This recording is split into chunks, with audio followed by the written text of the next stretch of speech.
Welcome to the latest edition of the Fourth and Gold NFL podcast. We are back again to discuss all of the news that has happened this week. Before we get into that, we'll start off with this week's trivia question, Paul. This one's an interesting one. So, over the last 5 years, can you name the top 5 teams in touchdowns allowed? So, not to ask a stupid question, so I'm going for teams with the best defense, not the worst defense. No, sorry. As in, who has given up the most touchdowns? Okay. So this could be kind of a trick because, like, the worst teams don't always concede the most. I like your thinking. Yeah. Yeah. Teams are involved in shootouts. So immediately, I'm not saying this team, but so immediately you're kind of drawn to teams like Detroit, or Cincinnati. Cincinnati will be one of mine saying that. I will go with the Bengals. The Bengals are 7th. They've given up 230 touchdowns in the last 5 years. So they were close. Interesting. Bengals weren't on the list. And the Jets sometimes have an okay defense, at least in terms of brand names.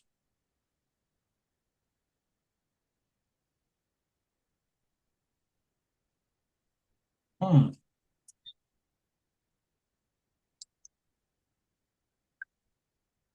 Wow, this is a so It's one a of puzzler. It might be the best one yet. yeah.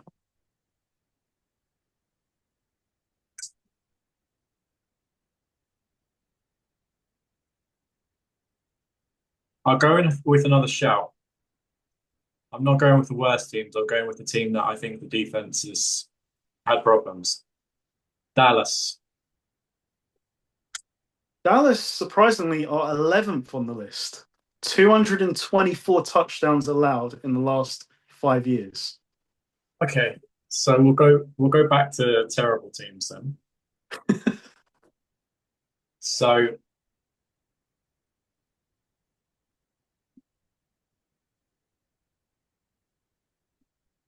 I think your thinking is right though. Don't necessarily go with terrible teams. Go with terrible defenses. yeah, Which are Bengals, Cowboys. We've seen them be pretty bad. yeah. And terrible teams generally are terrible on both sides of the ball as well. So Okay, I will say the Titans. the Titans are 14th, tie 14th on the list with 222. I will give you 2 more incorrect answers. Okay, let's keep going. Let's get And this. let me give you a clue. Um, what is a good clue? Okay. 2 of the top 5 made the playoffs last year. Um, okay, I'll come back to the two playoff teams. I'll say the Raiders. The Raiders were 6th on the list, 231, so just outside.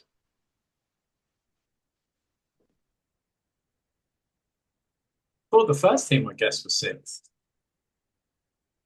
Um, okay.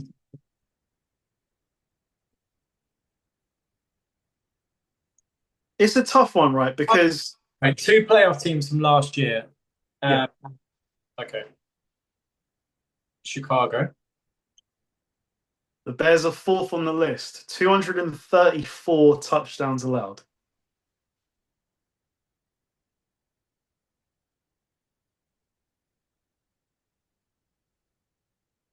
Panthers. The Panthers are 3rd on the list, 241 touchdowns allowed. But And number 1 is only 4 more than that at 245.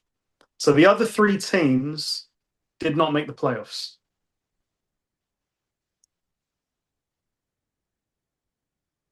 And interestingly, they are all NFC teams. Yeah, I was thinking of the Saints. I'll go with the Saints. It's not the Saints. So the Saints, wow. The Saints are like top five in least allowed. 187. They're a stubby team. Like they might lose a lot of games, or they may have lost a lot of games, but maybe not in blowouts. The Cardinals fell apart last year, but for a couple of years under Gannon, they were chippy. They were. I don't know if it's the Cardinals. It's nobody else in the West. That I would think, unless there's a shocker in there. In the East, the Commanders, Giants. It's not the Eagles.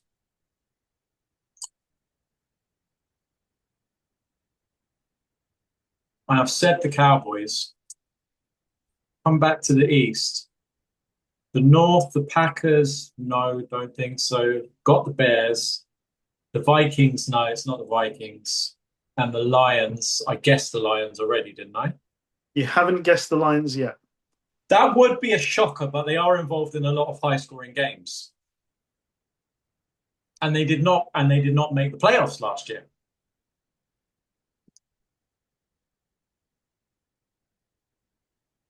It's crazy enough to be true. I will say Detroit Lions. That was the first team you named, and they are number 5 on the list. 233 touchdowns allowed. Are there any what you would consider good teams left, or are they two more? I've got what, two to get? 2 to get. One is a bad team. Yeah. One is a potentially good team. Okay. Neither made the playoffs last year, both in NFC. Have I named them? You have. Both of them. Both of them. Right. So let's go through this again. So you said that one team is kind of okay, and it's not the Saints. It's not going to be the Bucks. And it's not the Falcons because I haven't mentioned them. In the East, the Commanders, Giants.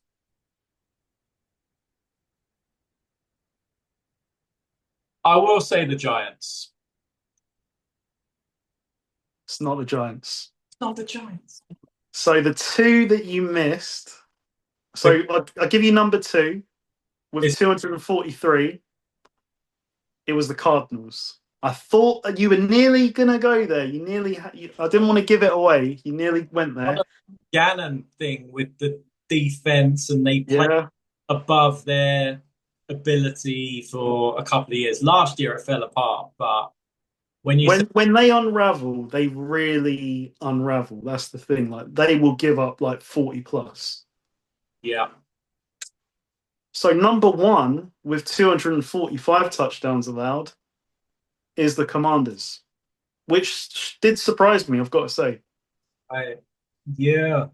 You've got to take out the Jaden Daniels year, and even in that year, would they have had a top defense or even a mid defense? I don't know.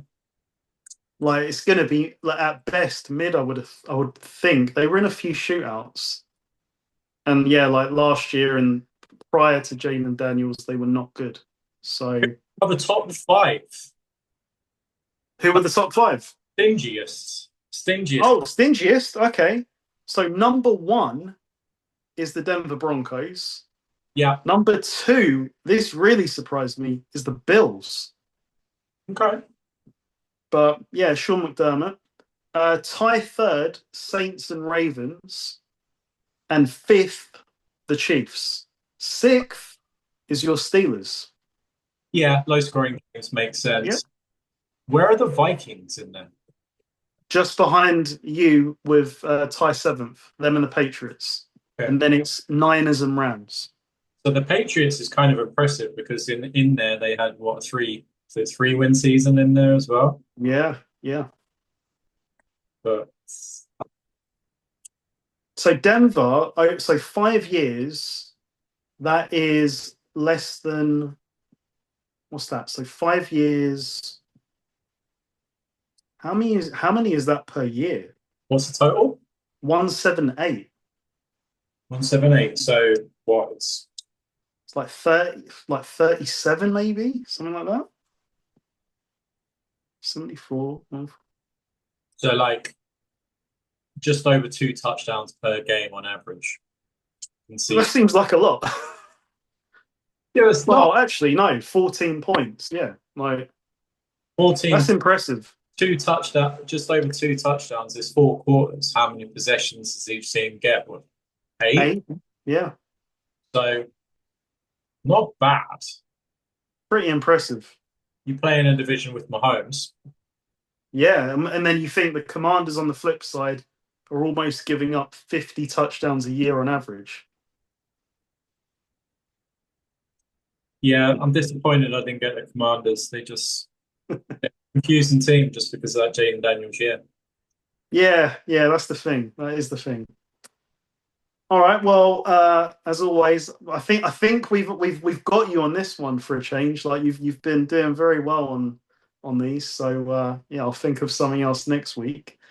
Moving on to kind of some of the stories this week. I wanted to start with this one that comes from Jason Kelce.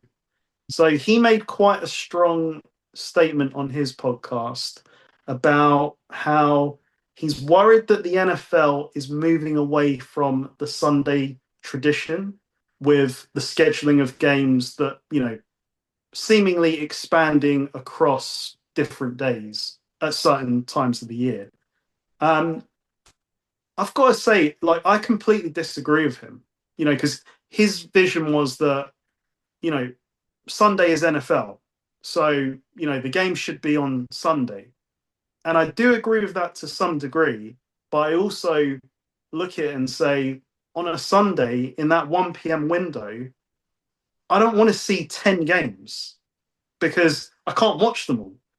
Unless you're like going to watch, unless you're a true like red zone like junkie, and red zone's great, don't get me wrong, but I want to watch the whole game. I don't want to just see highlights and go, oh, this guy's really great because did you see that touchdown? I want to see the whole game. And so I feel like if they're, I'm not saying I want to see one game on a Sunday, but at the same time, I think it's good that we're expanding. I want to see more standalone games. So when you think about it, like the most hit week is going to be Thanksgiving week. You've got Thanksgiving Eve, that's one game. Thanksgiving, that's 3. And then Black Friday, so that's another game. So you lose 5. Monday night, you've got a game, 6. So that leaves you with potentially 10. But if 4 teams are on buys, that gives you 8. Yeah. Sunday night football is 1, so that's 7. So if you said to me on that weekend, the 1 p.m. window, you get 5 games, I don't see a problem with that. And in the 4:25 window, you get 2 games. Well, to be honest, that window often has a banger in it anyway. So you're going to be focused on that game as opposed to maybe the secondary game. And that's only really like going to happen that week and maybe Christmas. And okay, maybe some of the weekends in December where you get Saturday after college football's done. I don't have a problem with it, is what I'm trying to say. Yeah, to add a different perspective, not saying I agree with this, but adding a different perspective to it. As a consumer, I like to know the outcome of my wages by a certain time, and having all of the games at 1 p.m. Eastern helps with that. It does. You know where you are. Yep. What I would like to see is more games in the 4 and 425 win. So a more Okay. spread there. Like quite often we are, even in the split screen, we are struggling to keep up with everything that's going on at 1 p.m. And then at 4 p.m., especially during bye weeks, there might be 2, 3 games. And after, even if there is, like you say, there is like, Fox seem to have America's game of the week at 4 p.m. And sometimes it's Dallas, and I'm not overwhelmed with that. I'm just, can we have more of a spread so I could maybe focus on, there's more of a choice of games at 4 p.m. rather than like there's 2 or 3 games and Fox have decided that that's a primetime game. Yeah, for some people, but for fans that don't have an affiliation with either of those teams, to give them more choice. Yeah. When it just seems to me like a logical thing that the East Coast teams can kick off at 4 p.m. Yeah, It's because the West Coast teams can't. So understandable that they are forced to play at that time. Yeah. But it doesn't mean just because you're on the East Coast, you have to play at 1 p.m. Yeah. When you're playing, when 2 East Coast teams are playing, I get it that the East Coast team maybe once, when they're hosting a West Coast team, wants to make that a 1 p.m. kickoff because they want to make it as difficult as possible for the opponent. I get that part of it. Home field advantage, body clock, travel time. I get that. But when it's 2 East Coast-based teams, that game could easily be switched to 4:25 Eastern. And then you have more, I think, a more balanced consumer experience on a Sunday. Because it does seem to, at least here in the UK, it does seem to kind of tail off at 9 o'clock. I'm like, oh wow, that was crazy. And there's 3 games, and 2 of them, yeah, I'll watch because I'm a football junkie, but I'm not like, wow. Yeah, I think that's a good point, because like why would it be staggered? And it does happen where 10 games. And I'm like, I don't need 10. Like, I'm quite happy to have like 6. And as you said, you could have, say, 5 in the 4:25 window. So I get Jason Kelce's point a little bit, but I'm also like, I don't agree.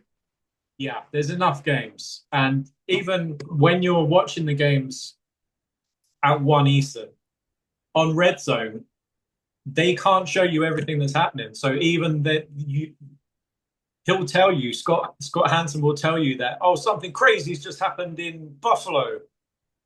But he can't get to it because there's so much else going on at that time. When in the 4 p.m., it just seems to be a lot more chilled and like, oh, yeah, we can actually watch like almost a few plays back to back. Yeah. Like, and even at halftime, like, yeah, there's a gap. You're like, oh, right, there's nothing going on. Yeah, there's either one game going on, or sometimes there's no games going on for a very short period. And after the 1 p.m.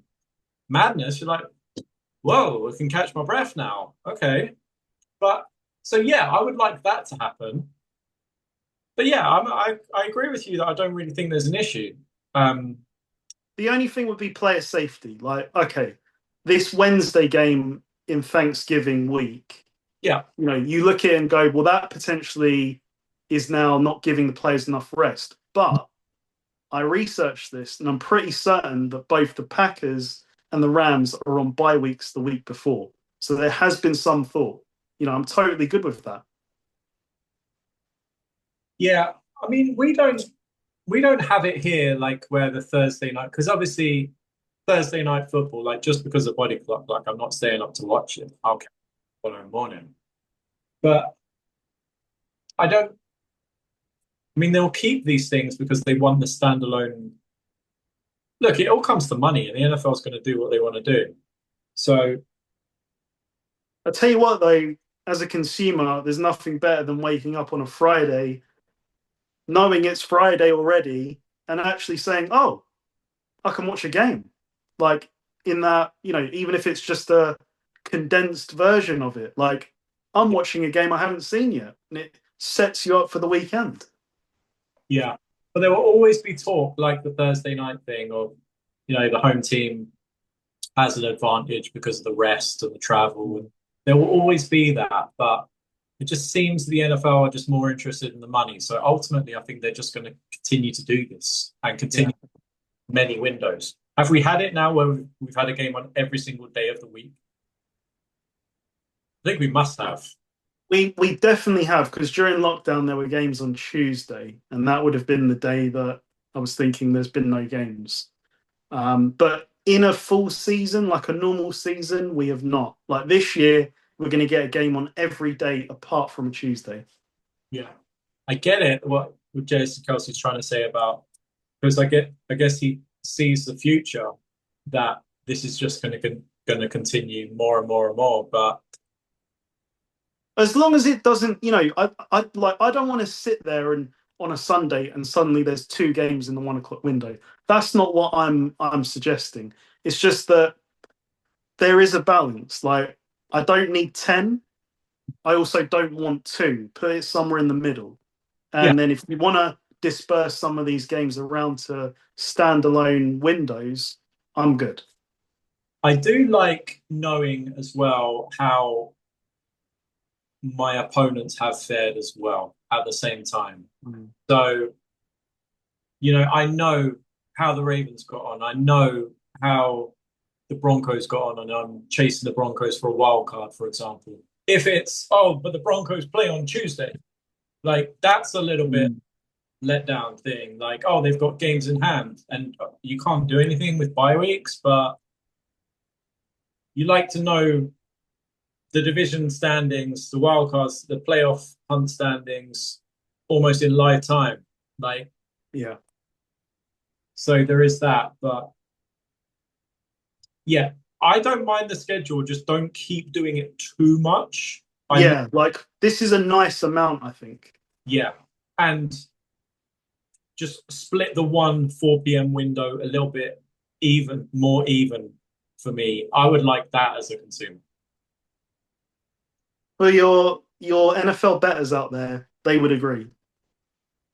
Yeah, Because there's nothing worse than like there being two games in the 425 window and you're sort of like, I'm not got a lot to work with. yeah, I'm down. I'm down window, and I need to come up with something crazy in the 4 p.m. window to get my money back. And there's only 3 games. Yeah, And yeah. you're forced as well, you're forced from the choice of the early window, like there's many possibilities to the 4 p.m. window. You're like, I don't really like to stake money on this team, but I'm gonna have to because that's it. Yeah, if that game had been at 1 p.m., I would have stayed clear from it. Yeah. Yeah. Okay. Next topic. This is an interesting one, and I wasn't sure if I was going to put it on here, but Jaxson Dart made an appearance at a Trump rally, and I don't want to get into the politics, at least me, like feel free to, Paul, but I don't want to get into the politics of it. I'm just looking at it from the point of view that, Trump is seemingly quite a divisive character. And I don't think that what Jaxson Dart has done is necessarily wrong. I just don't think it's smart because this has caused a lot of disruption for the Giants. Like, you know, the political environment in the US is intense to say the least right now. So I think Jaxson Dart made a rookie error doing this. I think this was bad judgment on his part. And I think he put himself ahead of the team. And that was seen in the instant reaction from, who was it? The Abdul Carter. And so now they've had to have a number of, I guess, meetings about this. And Jaxson Dart has addressed the team. Great, awesome. But ultimately, I just think this could have been avoided. Why did Jackson Dart not pick up the phone? to the Giants, hey guys, I've been invited to this. This is something I support. I don't know the guy. I don't know his beliefs, but this is invited to. This is okay. You are employed by them ultimately. So, and yeah, it's the Giants, but I'm sure even the Giants would turn around and say, nah, that's probably not a good idea. We would say, don't go. And if you do go, then you're going to get fined. Because thing like you've seen with the Abdul Carter thing, we're seeing I haven't seen what Abdul Carter said, but I guess we're seeing the social media reaction okay. So I'm guessing that is a dumbed down version of the real reaction that Abdul Carter had and is going to have in the locker room towards Jaxson Dart. It just doesn't seem, like you said, perfect word, smart. It doesn't seem smart.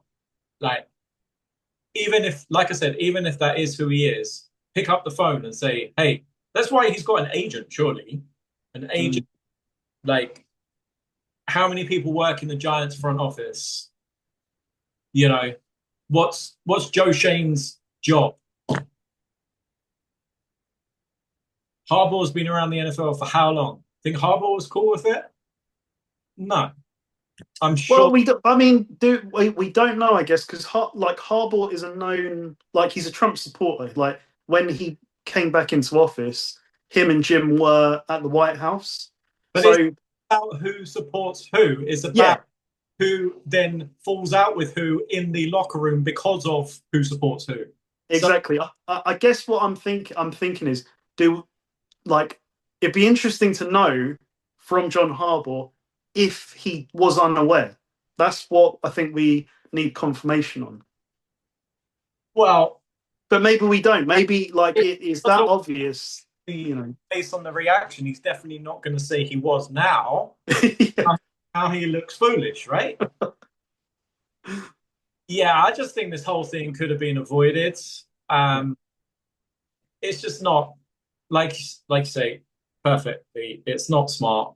You don't want to create anything where teammates can fall out. You want to be, a band of brothers. They go to war together, and anything that, like you said, America's a very confusing country, and anything where you're looking side eye at the guy, it's just not helpful. And I'm sure that he would have been advised if he had have picked up the phone. No, don't do that. Not a good idea because you don't know who in your locker room thinks what until you say, I think this. And then it's only the people who disagree with you who are going to come out. Yeah. And then they might look at you differently for the whole season because of what you did. So, yeah, just not smart, I don't think. And you just don't see, I don't want to hammer the kid, but it is a kid mistake. And you don't see veterans, at least veterans who give a damn, pulling these kind of stunts. Yeah. And you think, Jaxson Dart's going into year 2. He didn't even play the full season last year. So it's quite a big thing to do, I think, at such a early part of your career. And considering the momentum of getting John Harbaugh and, there's a new, belief in this team, I'm not going to just say that this is going to completely derail them, but I just think it could have been avoided. He's going to make enough money in his career, provided he doesn't pull more stupid mistakes like this. So the motivation can't have been financial. It must have been who he is. But it's like, are you trying to be a celebrity, or are you trying to be a quarterback, or are you trying to be both? Yeah, I just don't get what the benefit was to him. You don't have to offend people. Yeah, he's the president, whatever. The president you up, or I'm assuming the president, he wouldn't even bother ringing him up. He'd probably get somebody to invite him. Yeah. But just respectfully decline because you do, whilst you support him and blah, blah, blah, You don't want to create division within your locker room. Yeah. Done. End of. You've respectfully declined, and then you haven't created a polarization of like a reaction in your own locker room, your place of work. Yeah. You've created a situation now in your place of work, and regardless of like where Harbaugh's from and his beliefs, I don't care. There's going to be other people in that locker room. There's how many guys now? Like, I know the final roster is 53, but 90 guys? Yeah, during training camp, there's 90 guys? So just be smarter. You don't see veterans doing this, so just be smart. Yeah. Kind of rookie move. Like, when I heard it, even before I heard that Abdul Carter reacted to it, I just thought, that is so dumb. It's just so dumb.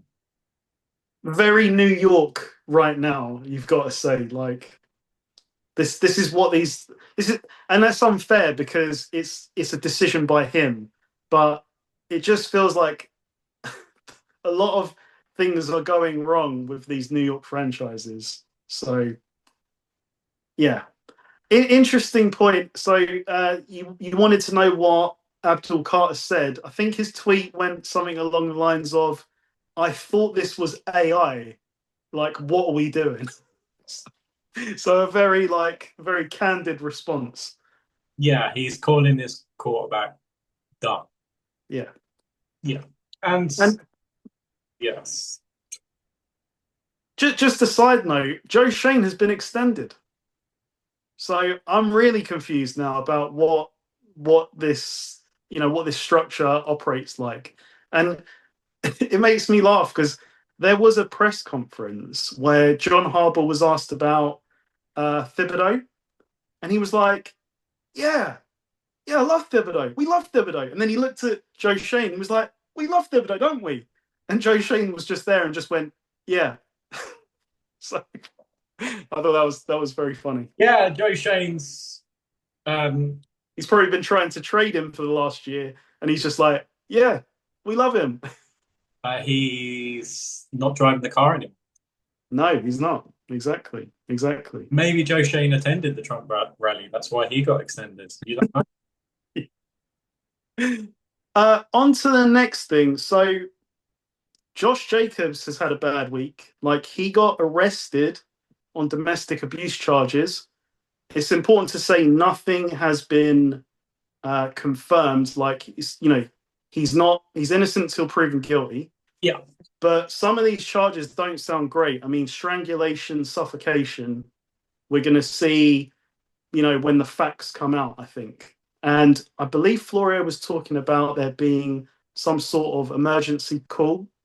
So not enough details to go on right now. But I was just thinking, like, if he misses time, this is quite a significant loss for the Packers. When you look at their offense and say, yeah, okay, they've got great receivers. They've got Jordan Love, who some people are higher on than others. Some people are lower on than others. But the offense runs through Josh Jacobs. And they don't have their number 2, Emmanuel Wilson. He went to the Seahawks. I think he's a very good runner. And so you lose Jacobs. I think that's a big deal for the Packers. Yeah, it's huge. Like, the Packers want to run the ball, and Jordan Love's a lot more successful throwing the ball downfield off play action than he is in the drop back offense. Josh Jacobs allows him to do that. They're going to have to go out and sign a running back just in insurance. I was looking today in light of this Josh Jacobs news at the free agent running backs, and there's some familiar names, but they are aging at this point in their career. You're talking Joe Mixon, who's yet to be seen in over a year with a significant foot and ankle injury. Nick Chubb, love Nick Chubb, but he's at the very end. Austin Eckler's still around. Another one that I think, tore his ACL. So you've got three, seemingly, really good players, but injuries are a major problem. Yeah. An interesting one is my old running back, Najee Harris, who Ooh. he barely saw the field for the Chargers, got hurt very early in the season, and they didn't they didn't want to re-sign him. So Najee had 4 1,000 yards rushing seasons. And he wasn't great yards per carry, but he won't let you down. He's a bruiser. He's tough, yeah. He will stick it in there, and you remember that stiff arm against the Falcons DB. Like he's a tough player, Najee. And I've seen clips of Najee with Big Ben reacting to it, saying, "Yeah, that's what when Najee he would a game against I think it was the Panthers. I think we were playing on the road against the Panthers, and down at the goal line, Najee got the carry, and he's running it in, and he went to kind of cut outside and outrun the DB, and on this occasion he just cut it back and ran straight through the DB, and Big Ben said, "Yeah, that's it. That's who I want you to be every single time you touch the ball." Like, what are you doing? You're trying to outrun a 185 corner? You're Najee Harris. You're like 230, 240. He's not bringing you down. Just do that more often. Yeah, he would be obviously we wait to see what happens to Josh Jacobs. But These things can take a while. So I take your point. Like, I definitely think they need to sign someone. yeah, because I was looking at their roster today, and it's Jacobs and a running back who used to be on the 49ers. I forget his name. He hasn't done a great deal. And a guy they drafted last year who has had problems with injuries as well. So yeah, there's not even before the Josh Jacobs thing, you'd look at that and go, wow, something happens to Josh Jacobs. The Packers, obviously the draft pick could work out, but if they don't work out, you're like, we're going to have to visit free agency anyway. So it makes Packers do that before your Najees and Joe Mixons and Nick Chubbs are picked up by other teams when running backs get injured throughout the season or during training camp. Totally agree. Yeah, there's those three, and then there's a drop off. Mostert's still around, but Mostert's now 34 at this point. Yeah, he's had injury problems as well. Maybe not significant ones, but the ones where he's out for 3 or 4 games. So yeah, but it does come back to this has got to be the year of Jordan Love. I think this is got to be the one for Jordan Love now. Like, you're in a division with Caleb Williams, and Caleb had all those crazy comebacks, and he's new. 2 on the Packers. Yeah, the Packers were leading. What was it, 21-6 or something in that bet in Chicago in the playoffs in the fourth quarter and dropped that game. Yeah. Obviously, they cut the kicker since, who missed it might not have even won the game. There's still time left, but to me last year there was a mindset issue with the Packers though. Like, they blew too many leads for my liking, where you're up big and instead of stamping on your opponent's throat, you're like, let's just let's get conservative. Maybe we won't run that play action. Let's just run the ball again, and then too many games like that happen. And I totally get it. Like, at some point you want your quarterback to also make a play. It's 3rd and 12 because we've decided to run it twice up the middle. Okay, now our 55 million quarterback go and make us just drop our draw, make a play. And it wasn't quite happening a lot in those games, I think. And also, you've got to give I know I've just said that this has got to be the year of Jordan Love. Yes, it does. Mm. But also, you got to remember they lost Micah Parsons for the last, what was it, 3 or 4 weeks of the season. That's a And good point. he was just starting to kind of cook. And people are talking about him as, an outsider for well, I know that's before Miles Garrett, obviously, the record. But yeah, Michael Parsons had a good first year in Green Yeah, definitely. overall, and he did make a difference. And be interesting to see what this defense is this year Mm. with the whole off season. Michael With a Parsons, whole off season, yeah, exactly. yeah. So yeah, it's just if I was a Packers fan, I'd be sick right now that this kind of news, just as we're like, we got Micah and he's going to be there for the off season and Jordan's going to come good this year and everything's right there for us. We're going to we're worried about the Bears overtaking us, but I'm hearing they like their schedule because their schedule kind of doesn't put them in really bad spots, bad situations, like bad travel, like your 49ers. And then you could just do without this stupidness. Yeah. Every off season we get at least a few like this. So but in fairness to Josh Jacobs, we don't know the true facts yet. Absolutely. Uh, it Until, happened with Diggs. It happened with Diggs. Diggs's thing got completely dropped, and it sounds like there really was no grounds for it. yeah. But he had to go through the whole process. Mm. It probably cost him his place on the Patriots. So Yeah. um, it is what it is, unfortunately. So yeah, we're going to see. This is going to be an interesting situation for the Packers, like you said. Do that, they should go out and sign some insurance. You're going to be paying number two money. Like I don't think you're going to approach a Mixon or a Chubb or a Najee Harris and say, yeah, you're going to be the number one here. I think they would gladly be in a running system, Yeah. a successful running system, to say, okay, I'll come in here, be a number two, and make an impact. Yeah. Because say the Jacobs situations develops for the worse. And then Then you are the number one. Yeah. in that time, someone's gone out and signed Najee and signed Mixon's off the market. Like, damn, we knew this was upcoming. They've got notice now. These guys, Yeah. the free agent market, even go out and make a trade. Like, because the running game is really important to LaFleur and to Jordan Love. And Absolutely. so, yeah, they have to get ahead of this now. They have Yep. to.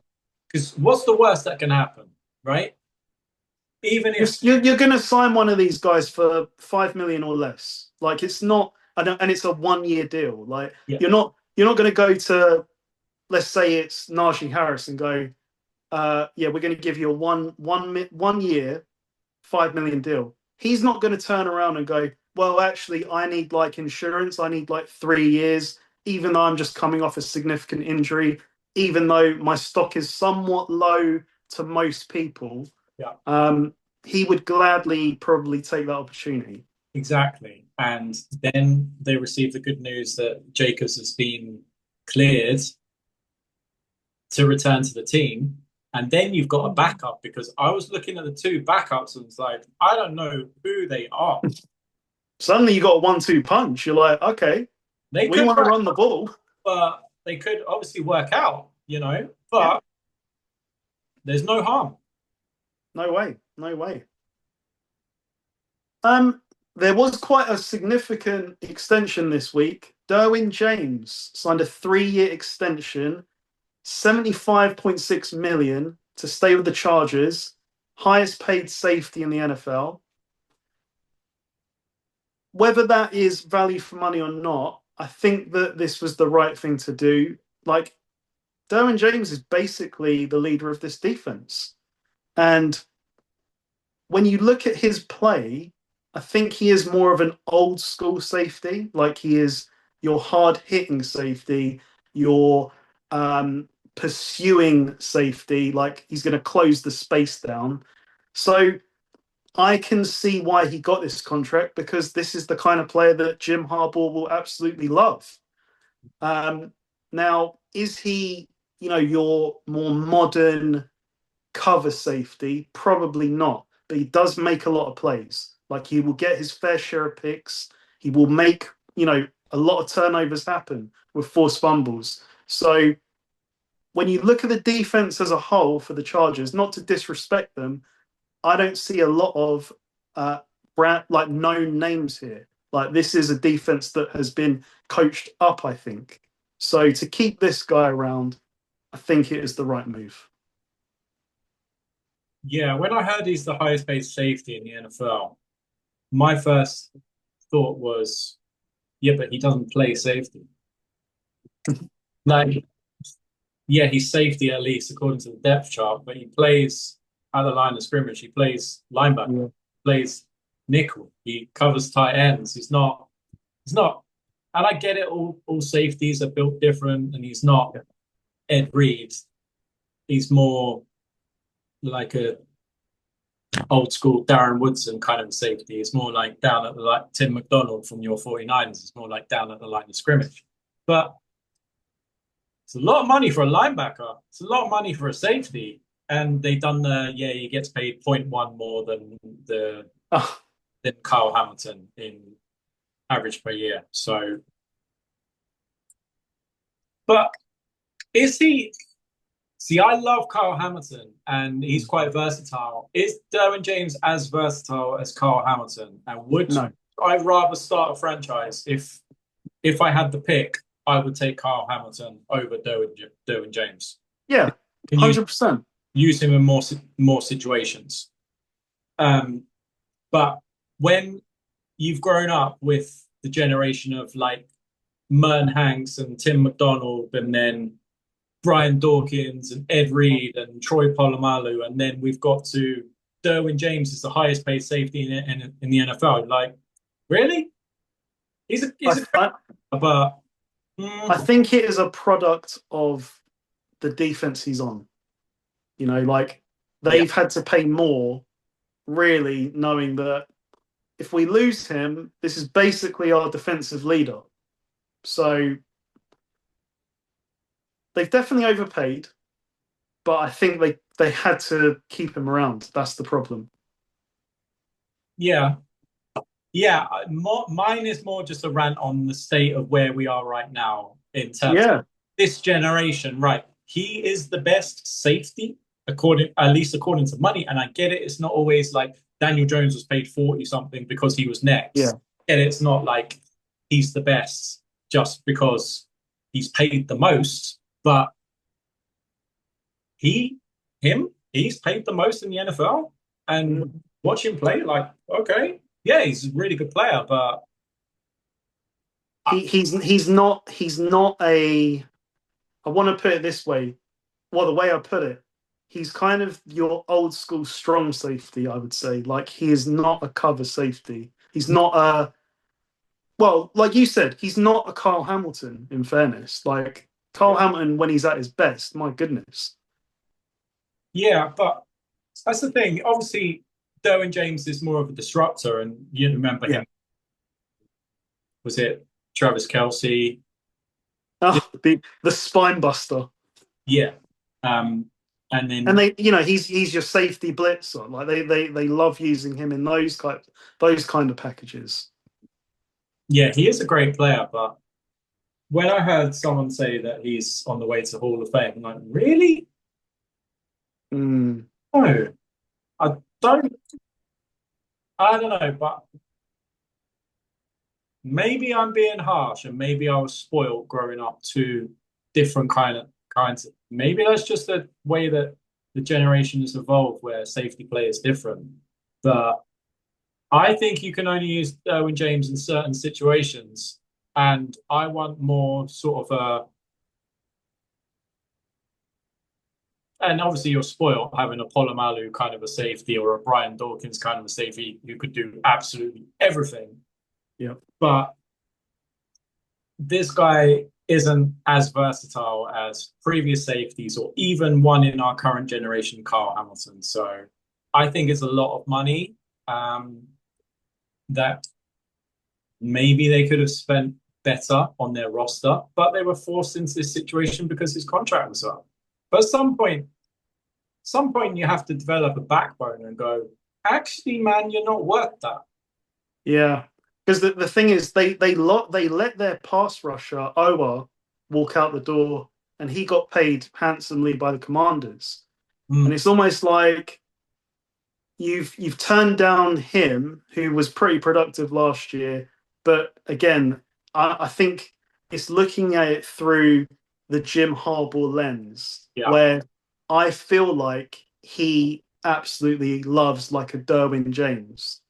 Whether that's right or wrong, but that's Jim Harbaugh. Yeah, it's all down to his philosophy, how he wants to build his defense. But yeah, I think it's a lot. But ultimately, they made the move. But when you look at the list of like highest paid safeties, also it does make you think of like, this is quite, we're struggling a bit for maybe. I agree. We were spoiled in the past, but because who's the top five? Like, you're right. Now I'm thinking about it, I'm like, who are the top five safeties right now? Like, you named one, Kyle Hamilton. Well, Kirby Joseph is number 3 in terms of salary on the Lions. He's, again, a good player, but I don't know that he's special. You're not talking Ed Reeds and Sean Taylors and Polomalus. You're not talking that. He's like a stats generator, because didn't he get like, I don't know, he had like 9 picks a year or two ago. Yeah. So everyone sort of leans on the picks. And I'm not saying he's a bad player. I agree with you. I'm like, yeah, okay, that's great production, but I'm still not going to look at him in the same light as like an Ed Reed or a Polomalu. Like, this generation is, it's a little bit, under. 2 Hall of Famers, but yeah. We are maybe just going, and maybe we were spoiled. Maybe. But let's say 3-4 years ago, and I'm not being biased towards him, prime Minka, like, no one's. I think like maybe Hamilton is up there with him, but a prime Minka is better than these guys in my opinion. Yeah, again, more of an Ed Reed kind of player, at least in terms of style. Wouldn't come close to Ed Reed. Yeah, in terms of how he wants to make plays, definitely not a Derwin James kind of a player. No.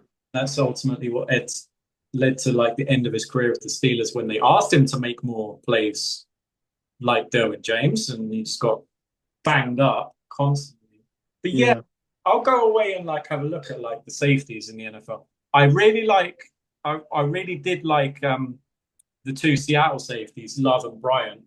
I know, like, I think they extended Bryant. I think they let Brian go. Did they? Okay, where has he ended up? Because he's a good player. I don't know in terms of. Did he? He's called Kobe Bryant. He's gone to the Bears. Okay. Who need defensive help? Yeah, because they let Briscoe walk, who is now on the Steelers. So the Bears have got younger. They've gone for more star power in the secondary to go with Jalen Johnson. The Eagles, like Blankenship. Well, Blankenship is now left. I'm not a big fan of him, to be honest. I think he's gone to the Texans. Yeah. The two Texan safeties. Is it Petrie and... Oh, Petrie. Yeah. He's good. I like him. Who's the other safety on the Texans? They've got 2 good safeties. But yeah, you're struggling. You're looking around the NFL. I'm looking at all 32 helmets, and I'm going, where is like an amazing safety? Jesse Bates still, but yeah, Jesse Bates is a damn good player. The other safety in Houston is Bullock, who he had. Do you remember he had that crazy game against the Bills where he had two? I think he had like a pick six or a fumble six, and he had the game-winning interception. But I don't think I can judge. I don't think that's like a continued production. Like he's still a good player, but I think you're right. Like when you look at other positions right now, like if we said corner, we could name the top five, like roll off the tongue. It's just interesting with safety. You're sort of like, well, there's like Carl Hamilton, and yeah, you're sort of struggling. I think Kyle Hamilton is the best. He's just had problems staying healthy. I think he could be. Kyle Hamilton could hold his own in previous generations.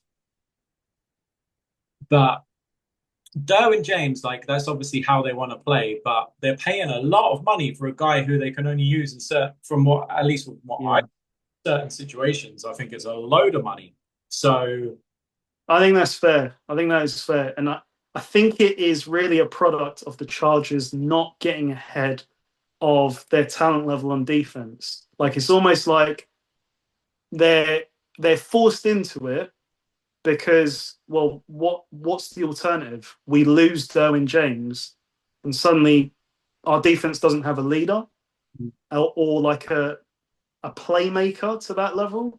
but there's definitely an opening in the NFL. I'm thinking now because we're having this chat about the general safety play in the NFL. There's an opening for Caleb Downs on the Cowboys to, grow into the best safety in the NFL. Definitely. He's not in a Reed Polamalu generation.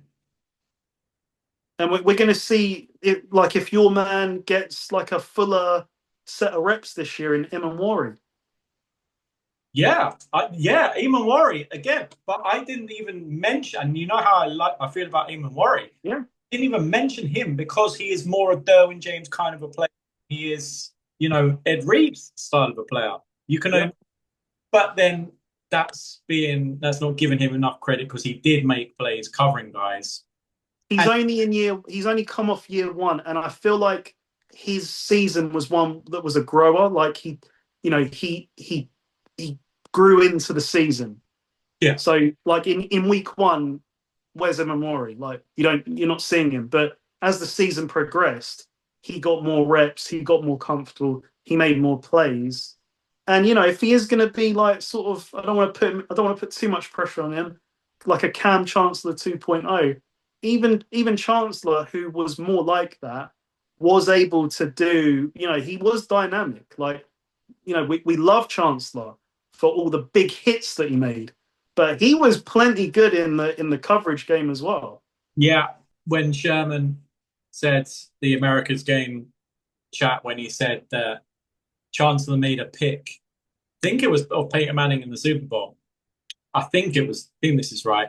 And Sherman loved the trash talk, and he just said, "Oh, Cam Chancellor, you think you can do that? You think, oh, Cam Chancellor, he's that big, he can't run and he can't." No. You're not paying attention. You're not. No. You're like, Cam Chancellor can do a lot. But yeah, Imamwari, he's not as big as Derwin James. He plays in a similar kind of style, at least. He wants to thump people. But at least in terms of body size, you would imagine that he would be quicker and more versatile than Derwin James. Definitely. I didn't even mention him as a top safety because he is pigeonholed into a style of play. Like you said, he's a true, strong safety. And that's why I was half joking, but also half serious when I said, damn, Derwin James, like I didn't even know he played safety. That's fair. Because most of the time he's not lined up at safety. No, you're right. Like he's at the line or he's disguising a blitz. That's his MO. So they've got, I think long term, the Chargers have to look at they're going to have to upgrade the talent level on that defense. I know they've been, plenty successful. Don't get me wrong. Like those guys have, it's almost like a Patriots defense in a way. They've really played at a high level, even though we, for the non-diehard Chargers fan who doesn't know a lot of their defensive players, they've played at a high level. Yeah. the other extension that happened this week is just a minor note. Matthew Stafford, 1 year extension, but in the real terms, he got a $5 million raise this year, and the Rams got protection for next year. So basically, it's still a 1 year deal. It just means that this time next off season, the Rams are protected. If Stafford wants to continue playing, he will have to make a deal with the Rams. Like, I either want to continue with you guys, maybe you guys want to continue with me. But if it's the alternative and he wants to play elsewhere, or the Rams want him to play elsewhere, the Rams hold the cards. So I think it's smart. I think it's a good situation for both parties. Stafford gets a raise, and I don't really see. It's hard to say, but it's going to take quite a significant drop off for me to think that Stafford this will be his final year of the Rams. I can't see it personally. I think that, and I know it happens. I know people fall off a cliff. I just don't see it with the way that he plays. I think that he's going to be here at least 2 years. How many kids have you got? Four daughters. Who is it? I'm thinking. Oh, okay. I'm getting him mixed up with Philip Rivers, who's got a football team. Yeah, who's got a large amount of offspring. Yeah, okay. But with Stafford, I always just thought, I'm not connected to the Rams. I don't know the organization all that well, but I just always thought, from the outside at least, that he's happy in LA. Yeah. He's happy. LA is a good place to live. His family seems to be happy. He is the reigning MVP. So, and I hate this, by the way, because I'm like, I would love to see the back of Stafford. Yeah, I'm sure you would. But I don't think it's going to happen. You would love to see Ty Simpson suit up week 1. Ty Simpson in Australia? Okay, sign me up. Yeah, we'll have that. But he's the reigning MVP, and he's still paid less per year than Dak Prescott. Oh yeah, and a number of guys, because I feel like, maybe I have to look this up, I feel like he's not at 50. Like, you think of, your Trevor Lawrence's, who else is above 50? Hurts, Jordan Love. Yeah. And Stafford, in fairness, paid 53, I think. Brock's at 53. Yeah, exactly. So let me just have a look at this. Stafford. I just think he's happy in LA. He's the reigning MVP. It seems that he's done them a solid, and they've looked after him as well. Yeah. Well, it's probably worked out more in favor of the Rams, because Stafford, as a free agent, would have been the highest paid quarterback in the league. Yeah. He's at 55. I stand corrected, and rightly so. So Dak's at 60 and he's at 55. I mean, and talk about value for money. Dak's 60. I'm not saying that Dak's value for money, but if that's the benchmark, then Stafford, reigning MVP, is tremendous value for money. Yeah. He's happy there. They're happy with him. MVP, all is well. Nothing to see here with the Stafford. You fully expected him to re-sign, and you fully expected him, if people were going to bet money on it, it would be a 1 year kind of thing like this again. So we'll see where we are next year. Like you said, if his play does drop, and bigger picture, he doesn't seem to be upset or put out by the Ty Simpson move if he's extended. So the Rams seem to, like I said, when McVay reacted the way he did after the Ty Simpson draft pick, turns out that was maybe a little bit of Matthew Stafford loving. Yeah, it was maybe a bit of acting on his part, because he had met Simpson on multiple occasions before the draft. I don't know. But anyway, the Rams have smoothed out that whole situation. Ty Simpson is on the roster, and Stafford knows he's extended his contract, knowing that Ty Simpson is there and coming to take his job, but it would take a heck of a lot to take his job because he's the MVP and he's Matt Stafford. So yeah, it's Stafford's job until he decides like I'm gonna go and spend more time with the family. And you've basically quoted what Sean McVay said. It's Stafford's job for as long as he wants it. So, I think this, sadly, as a 49ers fan, I think the way they've done this is perfect because they're doing it on a year-to-year basis, which means Stafford has to continue to play at a high level, which I'm sure he will. But it just keeps everyone, it's so easy to sort of say, well, we'll just give you a 3-year contract and let's all get warm and cozy. 1-year contract, thank you for my 55 million, but I've still got to perform if I want to be here after this year. And I think the Rams have learned over the last couple of years because there was a time where Stafford, it didn't come from his mouth, obviously, but there were murmurs in the media, little leaks here and there, that he felt disrespected by his pay. So clearly the Rams do, he's the MVP. We're going to get this contract done quickly and quietly, and we're going to move on. So, they're as much as I hate having them as the rivals for the 49ers, they're very well run, and I do respect them. Yeah, I get like Ravens vibes from a few years ago with like your rivalry with the Rams. Like, yeah, we don't like each other, but I respect them. Yeah. They're well run. Damn them, they're well run. They don't make dumb mistakes. They don't have Matt Stafford doesn't turn up to a Donald Trump rally and do yeah. So yeah, I just think like I said, it's if you asked me 2 months ago what's going to happen with Matt Stafford, he's going to sign a 1-year extension. Yeah. The only difficult part would have been the cap number, but yeah, it'll be a 1-year extension. Yeah, exactly. All right. Well, we will end as always. Best players to play for both teams draft. Mm-hmm. I have removed the teams that we have seen before. At some point, we are going to hit the jackpot.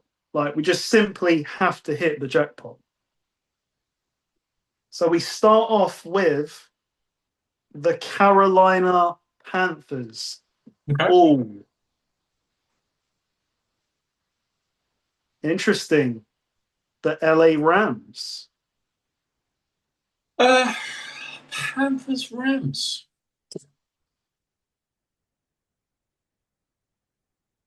Panthers, I think, limits this a little bit. Yeah, the new franchise. I would be happy to respin the Panthers. No. There's got to be a couple. Steve Smith never played for the Rams. He played for a lot of teams, never the Rams. Why I was thinking of Jalen Ramsey again, like he never played for the Panthers. He played for the Jags, another expansion team.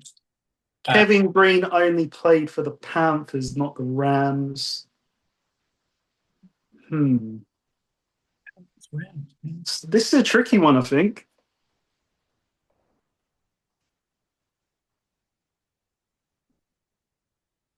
Like, are we going to get like a really obscure one? Like,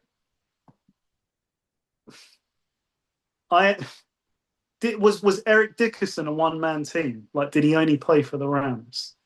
He played for the Colts. He got drafted. He played for the Colts. Okay. The Rams traded him to the Colts. Right. All right, so we're gonna have to lean on the internet, I think. So let's see. Played for. Why am I thinking of like?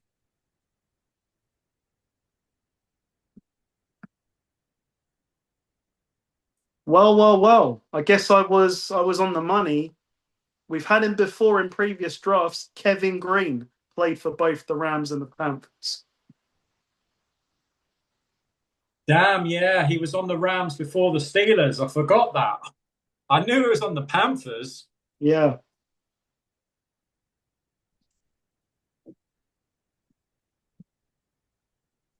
Oh, do you know who I forgot about? Who's that? Baker, because he was on the Panthers for like so little time, and Nice. Nice one. he only played for like a week or something. Yeah, the game-winning drive. Yeah. Panthers Rams. Why am I thinking of like a secondary player?